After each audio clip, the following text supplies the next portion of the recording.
hello. Welcome to another Monday and another session of Let's Get Real with me, Mona. For those of you who don't know me, my name's Mona Naidu. I'm an abundant living coach and women's empowerment mentor, amongst other things. So please do let me know where you're joining me from, and I would love for you right now to connect.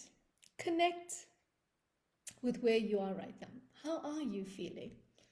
And let me know, because this is important that we take time to connect to the present moment and acknowledge how we're feeling. Now, remember, it's okay if you're not feeling that good.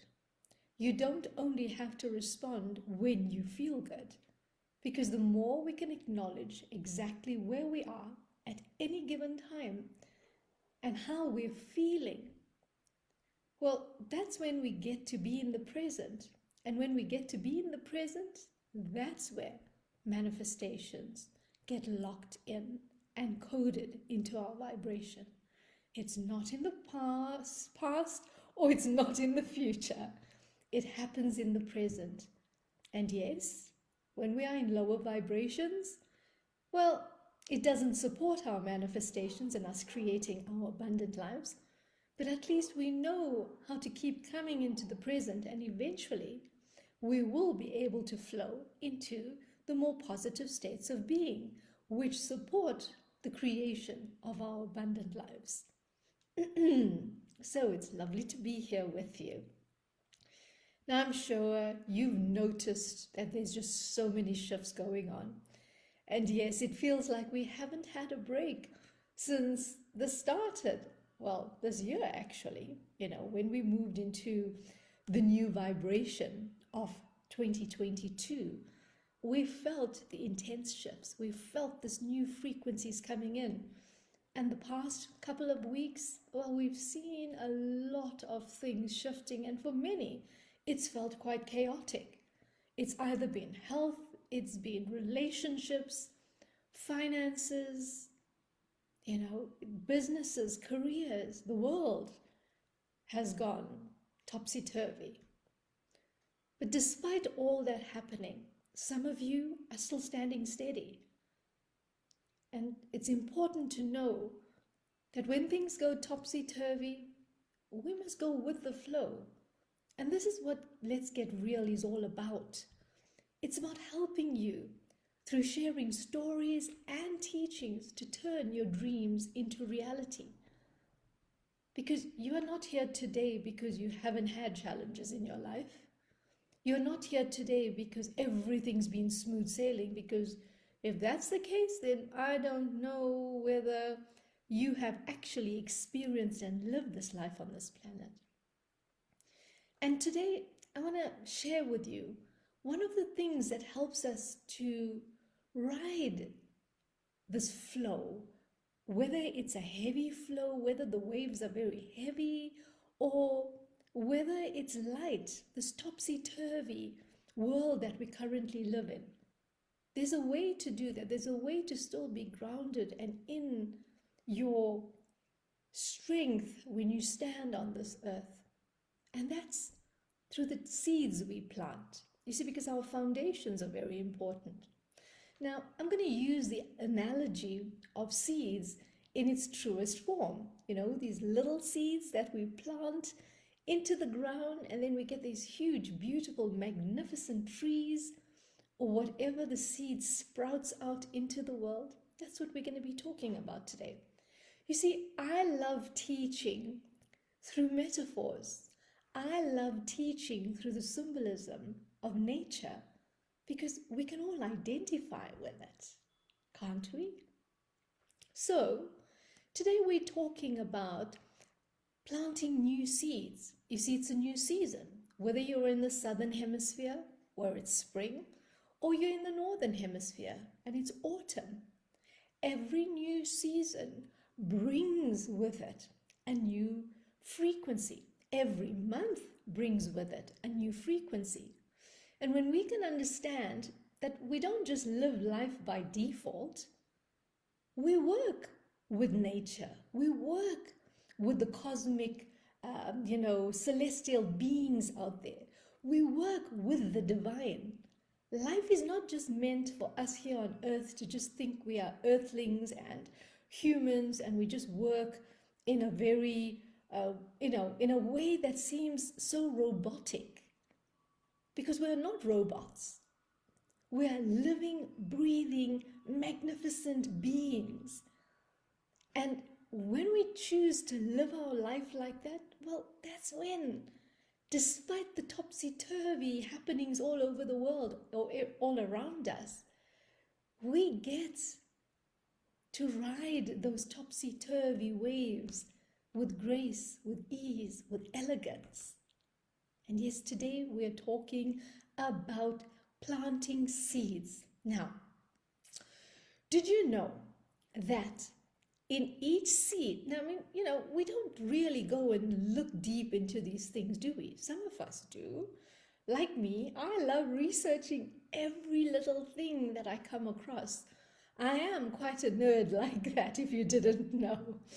And my husband would tell you, I could sit, when we were still in university, I could sit in the library and I could study for 5 hours straight. And these days I hear that people don't have more than 20 minutes of attention span.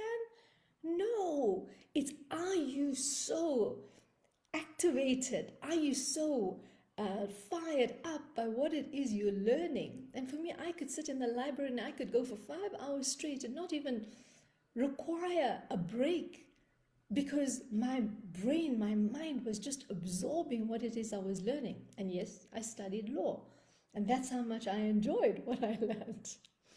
So when you look at a seed, did you know, and did you think about this, that a seed is actually a baby plant, that, or a baby plant is ready to grow from a seed, that's what's going to emerge from it.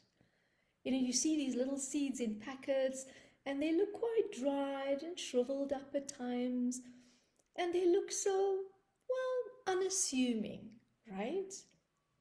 But here's the thing, a seed is so potent. And when you get to put it into the ground, and we're going to get to those circumstances just now, it can grow into this magnificent tree that just sends like loads and loads and loads of apples, for example. Or it can give the most beautiful shade to people and animals. It can provide the most beautiful sight. You can have trees that provide homes for people. Now, have you ever thought about a seed like that? Now, this is what learning is all about. It's for us to make it fun and exciting. Imagine if we taught children like this in schools and taught them about a seed. Do you think they'll ever forget the importance of a seed? No. They'll remember every aspect of a seed if we just brought so much of fun into understanding the value of something like a seed. Now, in some cultures, in most cultures actually, a seed represents a symbol of the process of living and dying, right? Because think about it, you plant a seed, but in a way, that seed has to die. It transforms from being this little seed into a sprout. And then that sprout transforms into a little plant, and then it grows and grows and grows and grows until you have this majestic oak tree out there, right? So it's a complete cycle of life. And it's so fascinating when you realize that it was a seed and then it became something living, and then it can produce some form of support, whether it's to humans or animals, for generations, right? Now, when you look at the whole thing about seeds, some people see it as potential, as trust, as hope, as nourishment. Like I shared, one little seed can yield crops and crops and crops and crops of produce. that can feed generations and generations and generations. So a simple seed is not so simple anymore. Now, it does take patience to plant a seed and expect results, but sometimes we can get all worked up. We put a seed in the ground and we expect it immediately to produce a plant and the fruit or the flowers that we want. And have you noticed that we can be that way with ourselves as well? We can put such a big,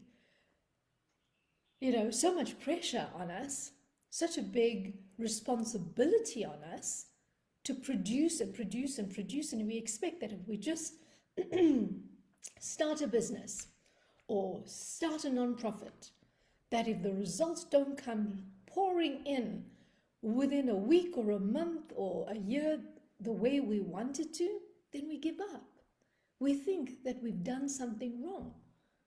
But do we do that to a seed? Do we go and we prod and probe and poke it and stand there and ask it to show up and call it names? No, we don't do that, right?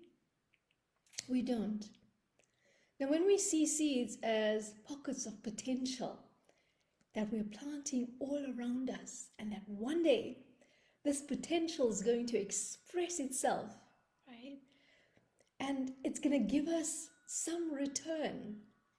Now, when we plant a specific seed, we may know what that return would be, but it may just come in a different way. It may come through another form. And are we willing to allow that to happen? Now, are you aware that we are planting seeds every single day, all the time? We can think a thought, we can take an action, or maybe we don't take an action. But every time we're doing that, we're actually putting a seed in. And that seed is going to become something. So what are we actually putting out there? What seeds are we planting? Are we planting seeds that's going to support our abundant life that we want to create? Or are we planting seeds, excuse me, that are going to sabotage our efforts? Right? Now, did you know that seeds are considered sacred? Yes. Seeds get passed, and I'm talking about real seeds now, right? Seeds get passed from generation to generation to generation. Seeds have come down the line from ancient tribes. Seeds have become so relevant right now on the planet. There have been these seed banks that we have been around for quite a while, and it's become more apparent in the recent past how necessary it is that all of us are being encouraged to have a seed bank in your home. Whatever it is. How much vegetable do we go through in a day or a week? Do we just chop them up and just throw the seeds away, or are we keeping those seeds? Because you never know how that's going to contribute to the future generation. So seeds are actually seen as sacred if you weren't aware of it. And when you think about how things have evolved from the past, right? Seeds have been in this whole space of life and renewal. It's shown us how new life gets created. Whatever the seed may be, whether it is in a plant form, whether it is in animal form, we've seen that planting a seed in someone's mind can result in them bringing about such amazing inventions and creations that benefit all of humanity. Just planting a seed in a child's mind in the communities that my husband and I work in, just telling them to believe in themselves, to look beyond their current circumstances. And then when you see them going to write their final exams and coming up with the results that are astounding, for the environment that they come from. And it's all because you just planted a seed of hope, of belief, of kindness, of compassion, of letting them see something that they couldn't see themselves at that moment. That's what planting seeds are all about, right? Now, I love what, and I'm going to read this quote out to you, that His Holiness Bartholomew, Archbishop of Constantinople, in a series called Sacred Seeds, said that every seed contains the potential to save the world. Now just think about that. A seed is way bigger than what we may have even perceived it to be. Now, I think this is how you pronounce it. Zia Inayat Khan also said this in the same series. A seed is small but rich with possibility, like love, which is humble as it is powerful. And I love what Sister Joan Christester said in her essay. Seeds contain the power of creation. In every seed, right? It is the gift of life to those seeking life, wanting life, denied the kind of life that is full of energy, full of hope. Now, when you think about how do we sow seeds, right? Very often we just go in and we just want to plant seeds, right? But the thing is this, the environment has to be conducive to something being created in that space.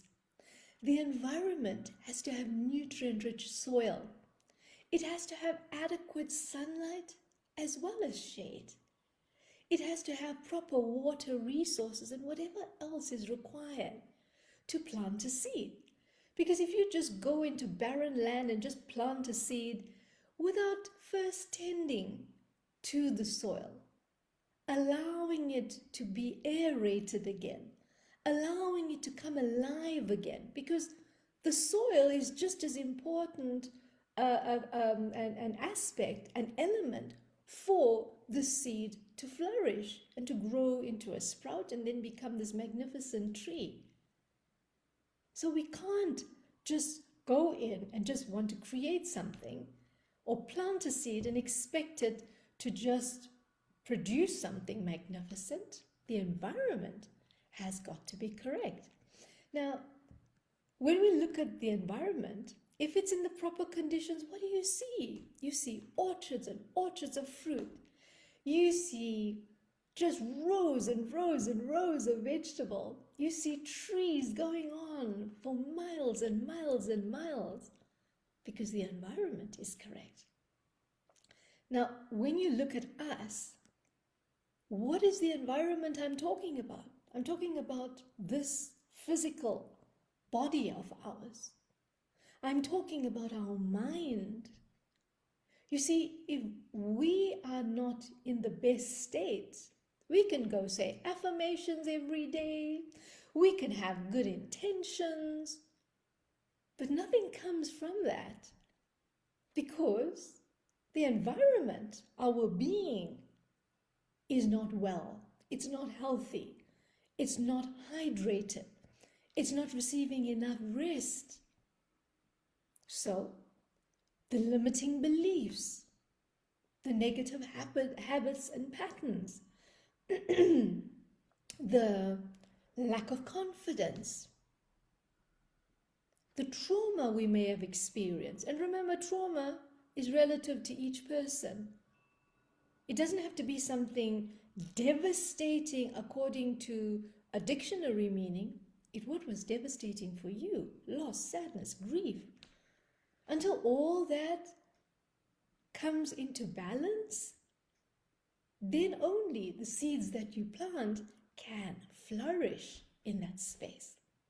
Now, do you see the seed? I mean, when you plant a seed, do you go there and stand there and force that seed to come out and show up in the world as a tree? No, you don't, right? What you do is you nurture it, you allow it the space, the time. Now, it's the same with us. How many of us have an idea, right?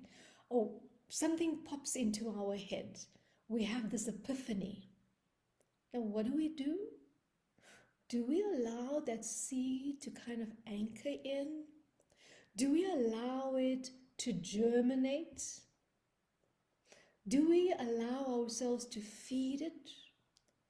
Give it some nutrients, through further learning, being in a mastermind, bringing a coach to help you birth that idea a bit more? No, we just go running off, trying to birth a business, birth a new idea. We get a website going, but we haven't done the work to actually allow this idea, this epiphany, to fully birth.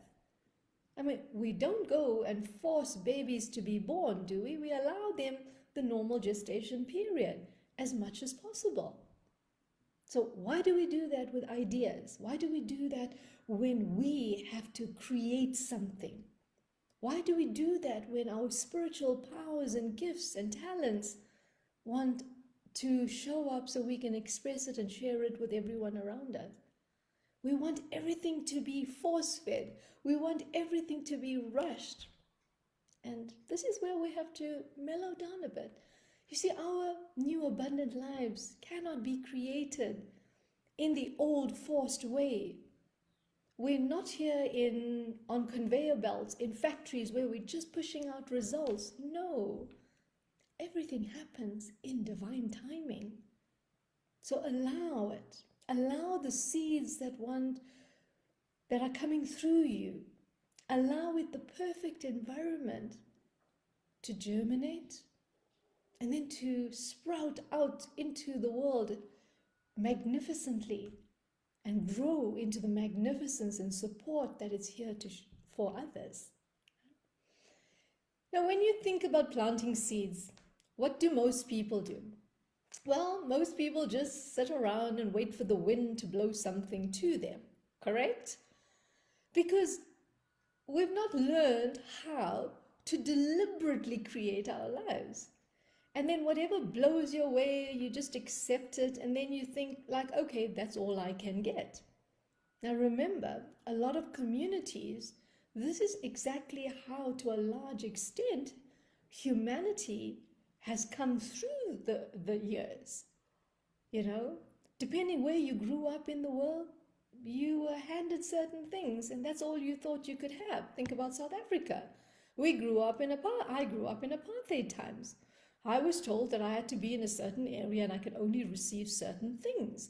And what do you think those limiting beliefs showed up as? I can't ask for more. I can't ask. I shouldn't ask. I can't have more. So this is not just unique to me.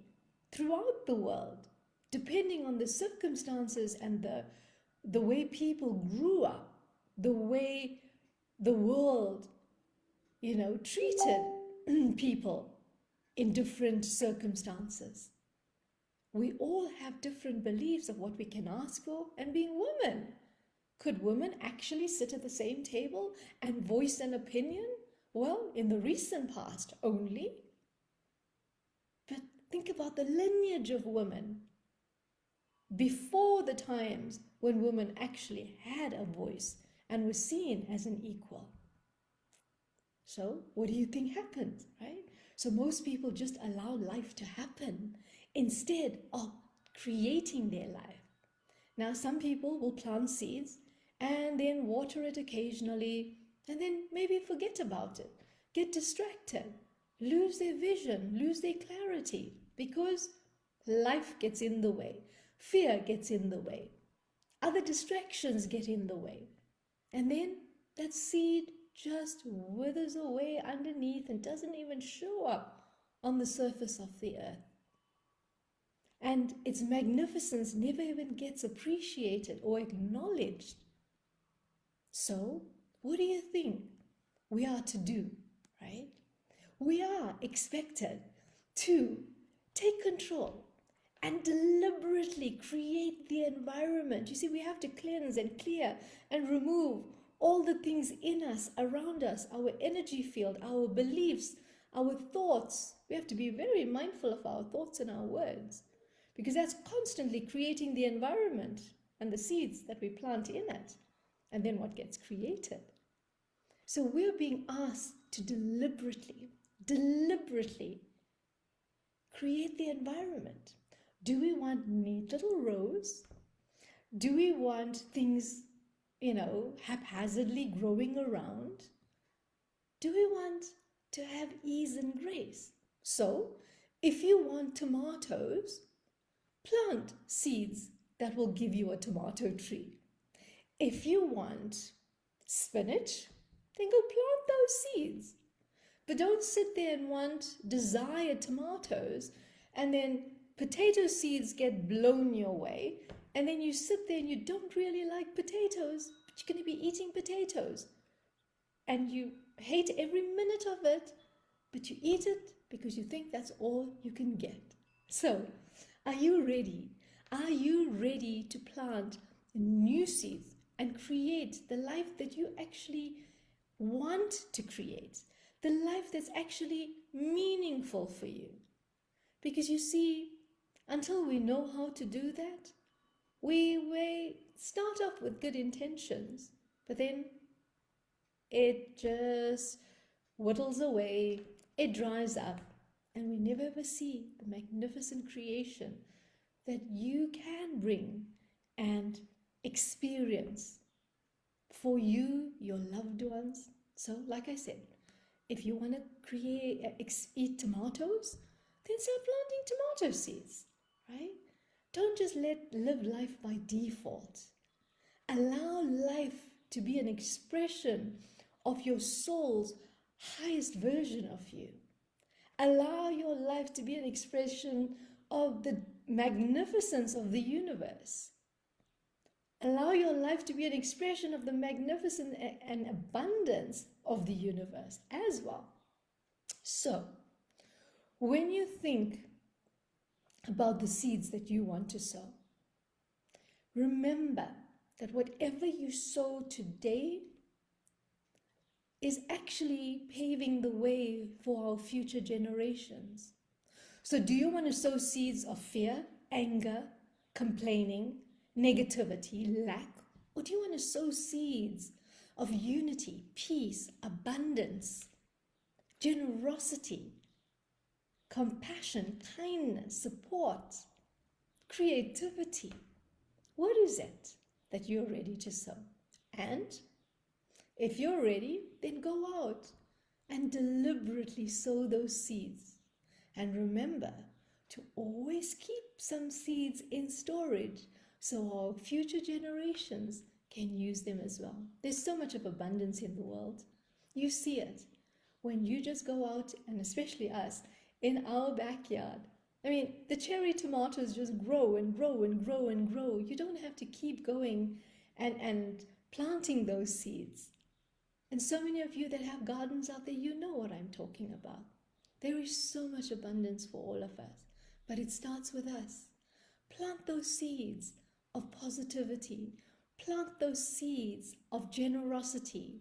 Go out and share your seeds with others and watch what happens in your life when you do that. Because remember, what you sow, you will abundantly reap.